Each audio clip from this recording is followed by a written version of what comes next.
중국의 연례 최대 정치 행사죠. 양회 전국민 전국 인민 네, 전국인민정치협상회의 그리고 전국인민대표대회가 오늘부터 약 일주일간 열리게 됩니다. 이제 두 개의 회의라는 의미처럼 첫날인 오늘 국정자문기구인 전국인민정치협상회의가 내일은 헌법상 최고 권력기구죠. 전국인민대표대회가 개막이 됩니다. 네, 그동안 중국 얘기가 예. 참 저희 프로에서도 뜸했었는데요.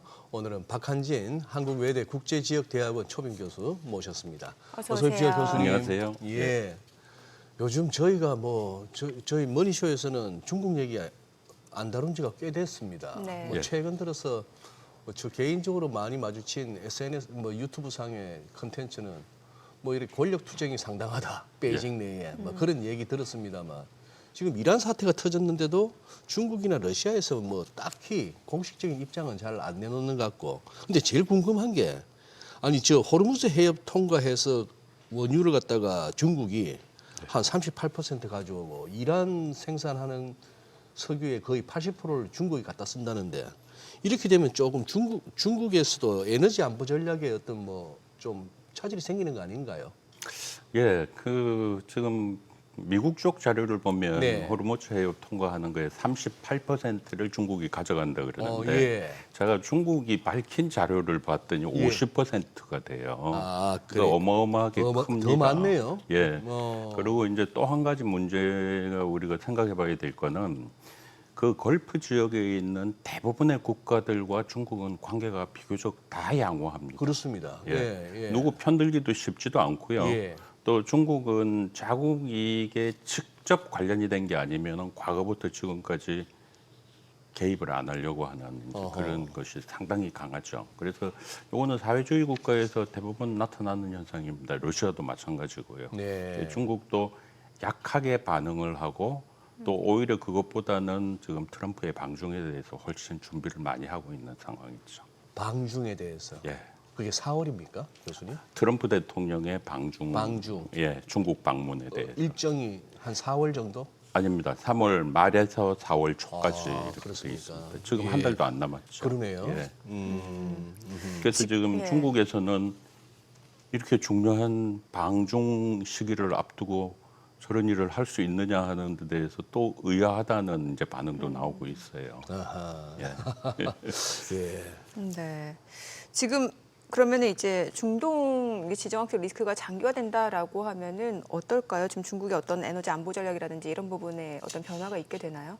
예, 그렇습니다. 중국은 세계 최대의 제조업 대국이지만은 동시에 또 에너지 자금률이 굉장히 낮아요. 네. 석유 같은 경우는 지금 최근의 자료를 보니까 수입 의존율이 오히려 높아져가지고 한 70%까지 되는 걸로 중국 내부의 자료는 이렇게 알려지고 있거든요. 네. 그는 해외에서 이게 석유가 도입하는 게 막혀버리면 상당히 이제 아주 힘들어지는 상황이 되는데 문제는 지금 중국이 어느 한 부분에 이제 일을 할 때는 단기적인가 장기적인가 꼭 살펴봅니다. 예. 단기적으로 봤을 때는 한 10%까지 유가가 올라갔다고 생각할 때에는 중국이 관리 가능하다고 지금 이제 보는 것 같아요. 근데 중국이 통제 밖의 범위라고 보는 거는 이제 배럴당 유가가 100달러 넘어가면은 이거는 중국도 전체적인 틀을 한번 바꿔야 된다 하는 거고요. 네. 그 전에는 아마 현재 틀을 그대로 유지해 가는 걸로 지금 이렇게 잡고 있는 것 같습니다. 교수님, 저 중동 지역이 중국의 그 1대1로에 있어서 좀 중요한 핵심 구간 아닙니까? 그쪽이. 예, 그렇습니다. 예. 거기가 아주 중요한 이제 지역이기도 하고 중국의 저 서쪽의 지명에 보면은 중동 지역 예. 그 용어가 그대로 들어가 있는 것도 상당히 많죠. 예. 근데 지금 이란도 그렇고 사우디아라비아도 그렇고 기타 걸프만에 있는 많은 국가들이 중국에 있어서 경제적인 의미가 다 제각각이라는 것이죠. 이 국가는 이것이 중요하고 저 국가는 저것이 중요하고 그러다 보니까 네. 사실은 경제적으로 제일 중요한 국가는 사우디아라비아입니다. 사우디요? 예. 사우디가 이제 중국하고 무역도 제일 많고 투자 프로젝트도 제일 많고 이런데 반면에 이란 같은 경우는 지금 작년 한 해만 하더라도 약 2천억 달러 가량의 프로젝트를 계약을 한 걸로 돼 있는데 네. 실제로 그게 이행은 지지부진한 상태로 가고 있거든요. 그래서 지금 현재까지 나온 거 보면 중국에서는 이제 원론적으로는 미국에 대해서 과하다고 이렇게 반응을 하지만 네. 또 다른 한편에서는 자국의 입장에서 볼 때 이게 이익이 어디고 손해가 가는 부분은 어디고 장기는 어떻고 단기는 어떻고 이제 이런 부분을 깊이 속셈을 하고 있는 거로 예. 그렇게 이제 보입니다.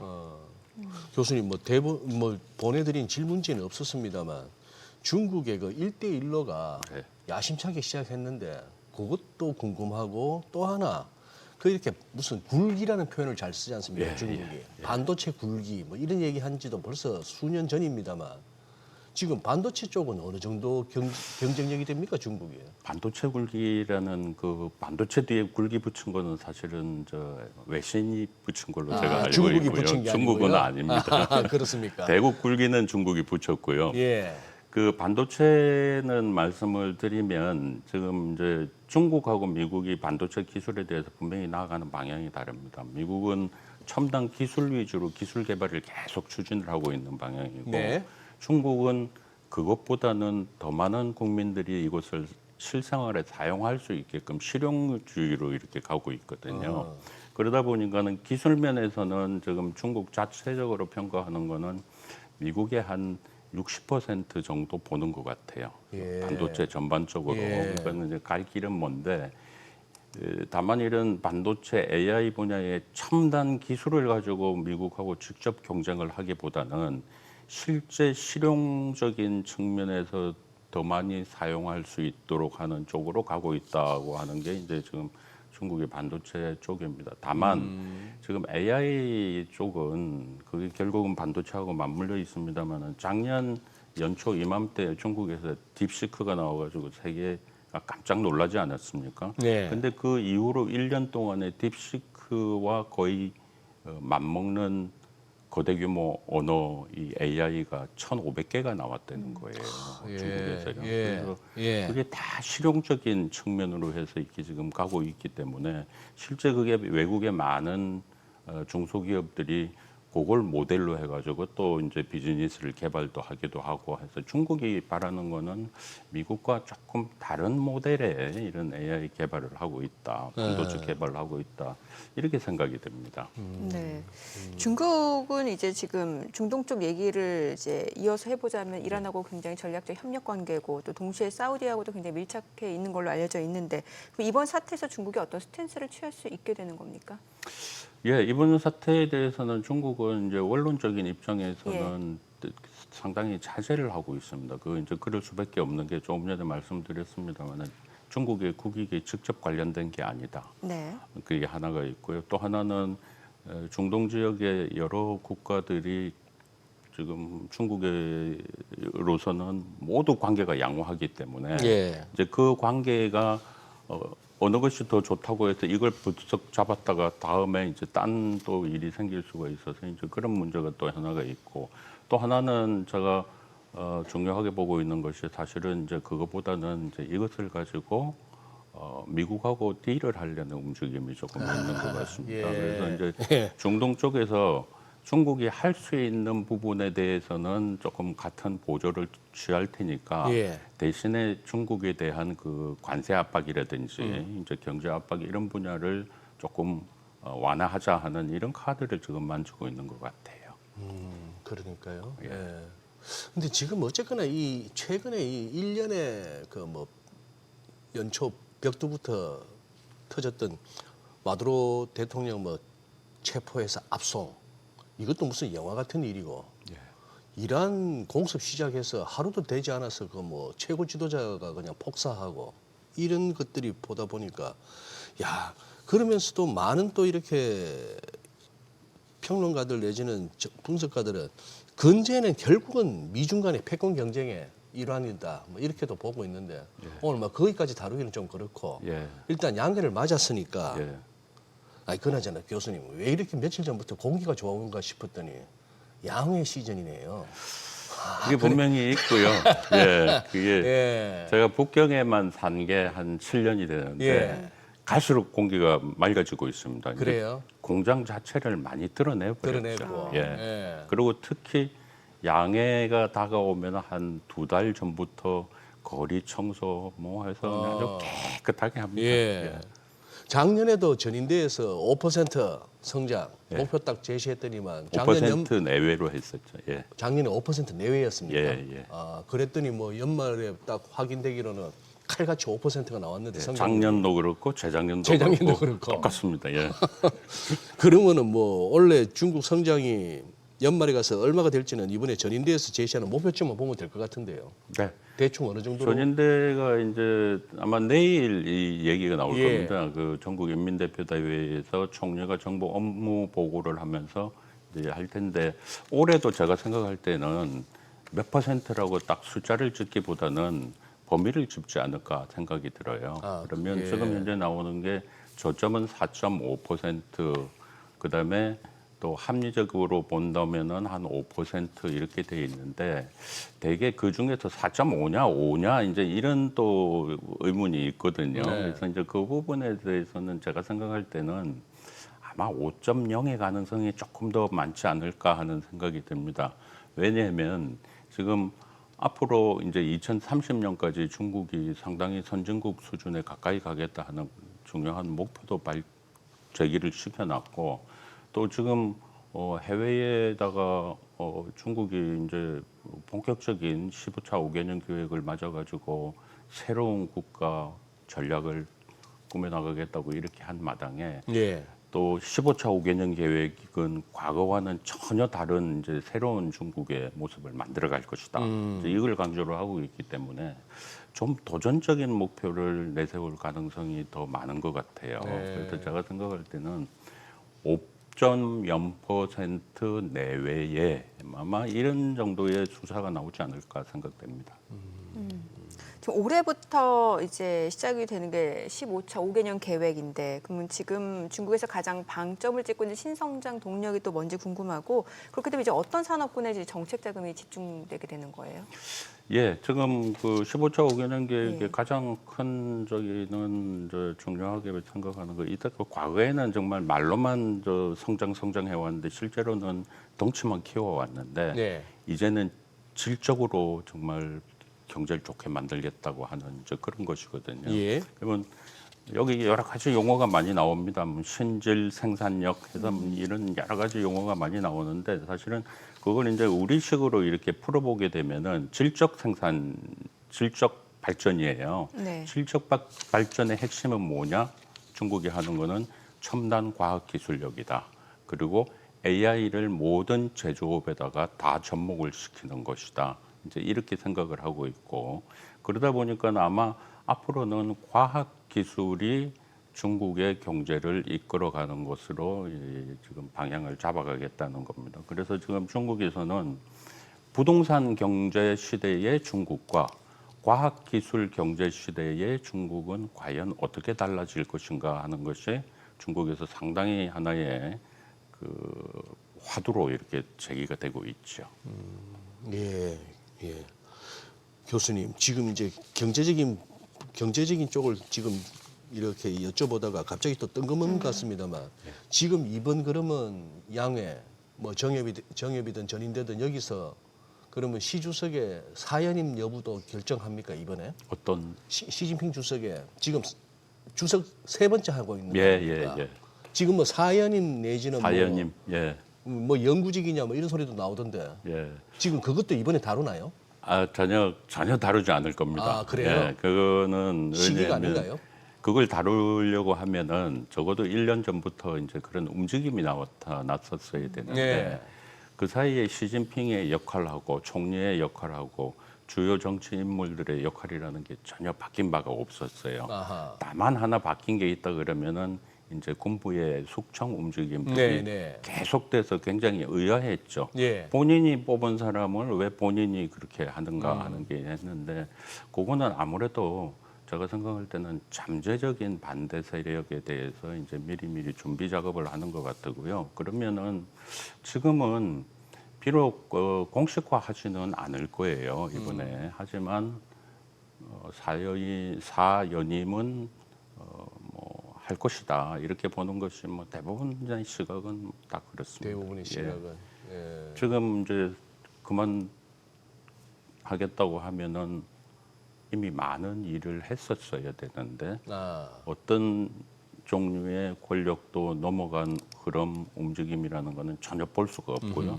또 다른 한편으로 지난 몇 달 동안에 중국의 권력이 불안하다 이런 얘기가 있었지만 실제로는 그 어느 때보다도 견고하고 아하. 예 그래서 중국은 과거처럼 똑같이 지금 정치는 그대로 움직여오고 오히려 시진핑의 권력은 더 강화되고 있다고 이렇게 보는 게 맞는 그렇게 것 보시는구나. 같습니다. 예.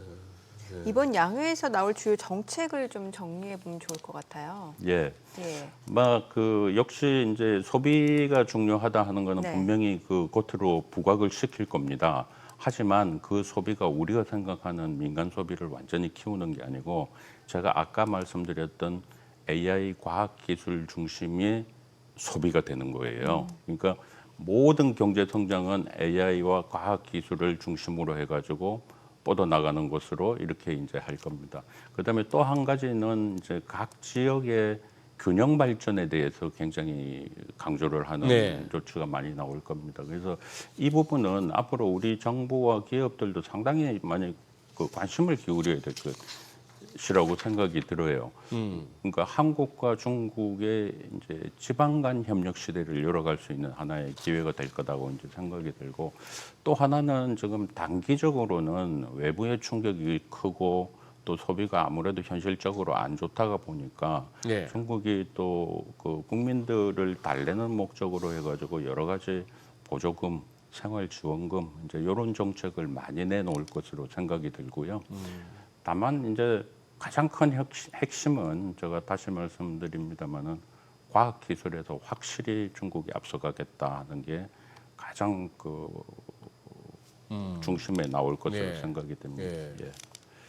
교수님 뭐 하도 저 트럼프 대통령이 작년 4월부터 시작해서 관세 가지고 이랬다 저랬다 뭐 예. 정리가 잘 안 됩니다. 예. 최근에는 이제 결국 연방 대법원에서 상호관세 그거 위법이고 했더니만 바로 또 이제 뭐 74년도 뭐 1970년대 만들었던 무역법 이런 거 가지고 또 10% 뭐 그냥 일괄적으로 때리고 했는데 네. 지금 그러면 중국은 지금 미국에다가 팔아먹을 때 얼마 관세 부과받고 있는 겁니까? 지금 중국 내에서 얘기 나오는 거는 이제 실제 실효 관세율을 봐야 실효 됩니다. 관세율. 예, 실제 예. 실효 관세율을 보다 보면은 지금 중국에서는 한 30% 정도 보고 있어요.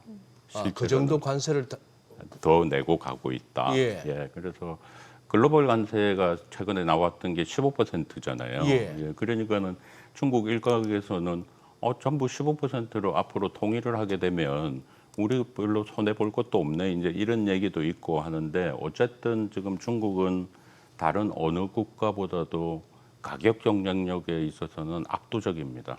그래서 되게 제가 생각할 때는 전 품목을 다 합쳐서 보게 되면 한 50% 정도까지는 중국이 흡수할 수 있을 걸로 생각이 들고요. 다만 50%가 넘어가 버리면은 그거는 미국 측에서 흡수를 해야 될 걸로 생각이 듭니다. 그러니까 지금까지는 중국의 수출자가 상당 부분을 흡수를 한 것이죠. 예. 그래서 그 경계선이 이제 최근에 나오는 얘기를 보면은 전체 종합을 해보면 대개 한 50%다. 이제 이렇게 본다면 중국의 가격 경쟁력이라는 거는 어마어마하죠. 사실. 예. 아 그리고 그 정도로 중국 수출업자들이 관세를 갖다가 부담한다라고 하면은 제가 딱 작년 내내 막혔던 게 그 상호관세 부과했던 그 4월 이후로 예. 트럼프 일기 때는 관세 때리니까 위안화가 약해졌거든요. 예. 그래야 중국의 수출업자들이 그 환율로나마 관세 예, 부담을 예, 좀 상쇄를 하는데 예. 근데 작년 내내 위안화가 뭐 7.35에서 6.83까지 떨어졌습니다. 그러니까 위안화가 엄청 강세였어요. 예. 지금 한 사흘째 지금 지난 금요일부터 다시 조금 환율이 튀긴 합니다만 그러면 작년에 있었던 위안화 강세는 어떻게 이해를 해야 될까요? 그러니까 일단은 지금 트럼프가 그렇게 관세 압박을 그렇게 심하게 하는 시기인데도 불구하고 사실 작년에 중국 경제는 세 가지가 있지 않겠습니까? 소비가 있고 투자가 있고 수출이 있을 거예요. 예. 그런데 소비하고 투자가 전부 평년작 이하였어요. 그럼에도 불구하고 목표치 5.0%를 달성했던 거는 수출이 예상 외로 잘 됐거든요. 어허. 그 와중에도 수출이 잘 됐던 겁니다. 예. 그러니까 이제 중국이 아마도 제가 그 환율에 지금 올해도 중동 사태도 마찬가지입니다만은 과거에는 미 달러가 강세를 보이면 나머지 화폐는 특히 아시아 화폐 위에나 포함해가지고 전부 약세로 보이는 게 이게 전형적인 모습이었는데 지금은 이게 이제 위에나도 같이 강세로 나타나는 현상이 있다는 예, 거죠. 예. 그러니까 그거는 이제 해석을 해보자면은 두 가지가 있을 겁니다. 첫째는 중국 정부가 이게 위에나 환율은 절대 안정시킨다 하는 강한 의지가 있기 때문에 이게 수시로 개입을 한다는 거죠. 네. 그다음에 또 한 가지는 미 달러는 전 세계에서 가장 강한 중심 화폐지만 예. 또 위에나는 감히 고르기에 따라가지 못하는 위치에 있기는 하지만 우리가 그 사이에 이렇게 쭉 보다 보면 지정학적 리스크에 가장 강한 거는 또 위에나가 아닌가 하는 허허. 이런 논의가 되기 시작했다는 예. 거죠. 그래서 실제로 중국에서는 글로벌 사회에서 이 지정학적 이 리스크에 가장 강한 화폐는 위에나다. 허허. 이런 얘기를 이제 하고 있는 것 같아요. 그래서 그런 이제 요인들이 복합적으로 작용을 하다 보니까 위에나 흐름이 과거와는 다른 양상을 지금 보이고 있는 것 같아요. 네. 예. 이달 말에 지금 트럼프 대통령 이제 중국 방문하게 되는데 뭔가 이제 관계에 있어서 어떤 변화가 나타날지도 좀 궁금해지고 또 리스크 지금 중동 지정학적 리스크 관리 굉장히 고차방 정치를 풀어야 하는 숙제를 안고 가는 거잖아요. 예, 예. 어떨까요? 제가 볼 때는 아마 두 가지 측면에서 볼 수 있을 겁니다. 첫 번째는 중국이 내놓을 보따리가 뭔가 하는 거 상당히 예. 그 관심이 되거든요. 예. 세 가지 보따리가 생각이 되는데요. 중국이 미국의 줄, 예. 트럼프 대통령의 예. 줄. 그러면서 중국에 대한 압박, 관세 압박 이런 거를 좀 줄이는. 타협을 하기 네. 위한. 첫 번째는 이제 전통적인 선물 보따리죠. 뭐 항공기 많이 사고 또 농산물 많이 사고 이제 또 미국산 석유도 갖다 쓰라 했다면서요. 석유하고 천연가스 어차피 필요한 예, 거니까. 예, 그러니까. 요거는 중국이 흔쾌히 폼나게 이제 시진핑이 폼나게. 트럼프가 예. 그 사진 잘 나오게끔 사진 잘 이제 나오게. 한다는 것이죠. 이제 두 번째는 이제 금융 분야입니다. 예. 금융은 미국이 지난 한 10년 전부터죠. 지속적으로 이거를 얘기를 해왔던 부분이죠. 금융시장 개방해라. 네. 그래서 개방은 하되 겉으로는 개방은 하되 예를 들면 금융업을 하더라도 중국의 관리 감독 하에 하도록 하는 아하. 이제 겉으로는 열고 속으로는 닫고 하는 게 있고요. 그다음에 세 번째 같은 경우는 절대로 타협할 수 없는 이제 그거는 분명히 할 겁니다. 제가 선물이라고 표현을 했지만 선물이라고 할 수 없는 선물이죠. 이게 이제 이것은 뭐냐면은 이제 그 양안 관계에 대한 것이죠. 대만 문제요? 예, 그래서 그렇게 분명히 층위별로 해서 나누어서 얘기를 할 것 같고요. 그 과정에서 오히려 중국으로서는 이번에 우리가 카드가 한 개 더 생겼다고 생각할 수가 있을 것 같아요. 중동 사태 가지고 미국이 중국에 대해서 협조를 요청할 것이 분명히 있을 것이다. 그래서 이제 그거를 좀 요즘은 좀 중국 내부적으로 아마 카드로 이렇게 구상을 하고 있는 것으로 보입니다. 네, 오늘 내용 잘 들었습니다. 고맙습니다. 예, 감사합니다. 감사합니다.